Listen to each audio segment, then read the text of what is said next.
Morning folks, today we are making bannock. I love bringing bannock on camping trips.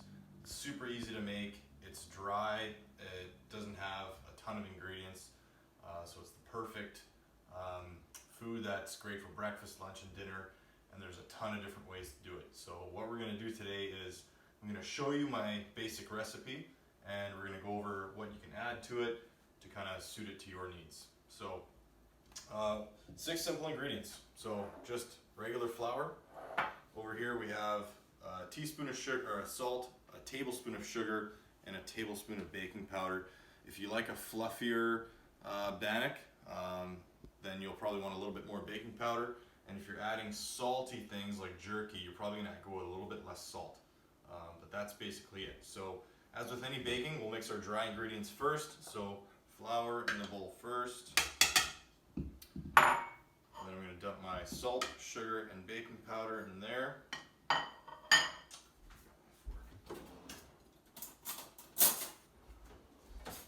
Mix our dry ingredients.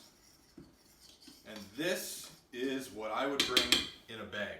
So if I were going camping, I would mix my dry ingredients, throw them into a bag, into the backpack, and then when I'm ready to make bannock, it's all ready to go. I don't have to mix ingredients. From here, the only thing I have to mix is I'm going to add a quarter cup of, this is canola oil. You can use any kind of fat, so you could use lard, you could use butter if you've got. And from here, I've got 2 cups of water that I'm going to slowly add. I'm probably going to add about a cup first, and now I'm just going to mix. And while I'm mixing, if you want to pan over, there's a ton of different ways to make bannock.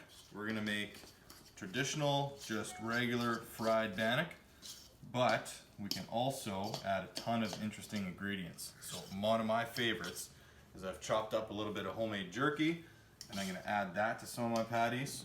If you've got the sweet tooth, you can go with apples and cinnamon. We've got brown sugar, walnuts, and cinnamon, so it's basically like a cinnamon bun bannock. And if you like chocolate, well, we'll add chocolate as well. So this looks pretty good. It should look like a shaggy dough.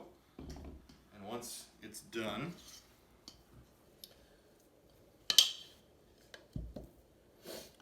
what I like to do is I just make little patties. Okay, so kind of like you're making a burger. So that would be my regular piece of bannock. From here, I'm gonna make one with some jerky bits. And you just push it in there, mix it up a little bit. You'll find that if you add jerky, it's going to be a little bit more salty. Jill, which one do you want? Sweet. Yeah, that's the only option left.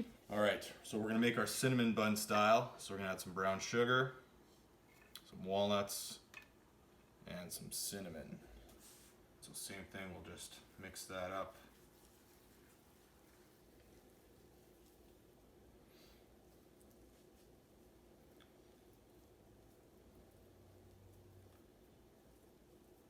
And it should be sticky like this. You want it to be sticky. If it's too dry, it's going to kind of turn out like a pancake almost.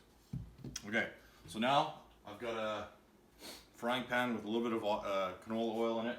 We'll put it at a medium to high heat. And we'll fry these up and we'll check back in when they're done. The pan is nice and hot. The oil has to be hot too, otherwise you're going to get a soggy piece of bannock. So make sure that that oil is hot. When I drop in my piece of bannock, I should hear it sizzle right away. One thing I forgot to mention, with this shaggy dough, if it's sticking to your hands, all you do is just wet your hands a little bit, and that's going to stop the dough from sticking to your hands as much, as you can see. So this is our regular piece. I like to flatten it out almost like I'm making a burger. Okay, when I'm going to drop it in, I'm going to drop closest end to me, and then I'm going to push away. So if any oil splashes, it's going to splash away from me.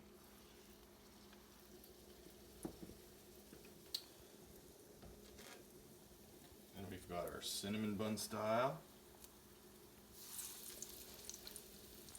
I believe this is our jerky.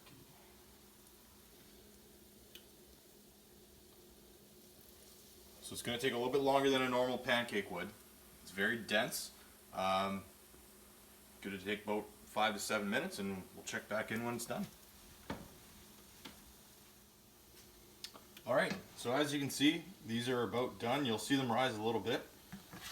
When you pull them off, just make sure they cool down before you pop them in your mouth.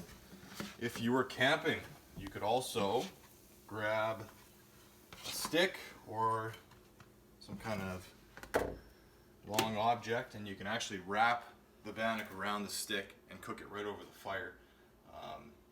There you have it, homemade bannock.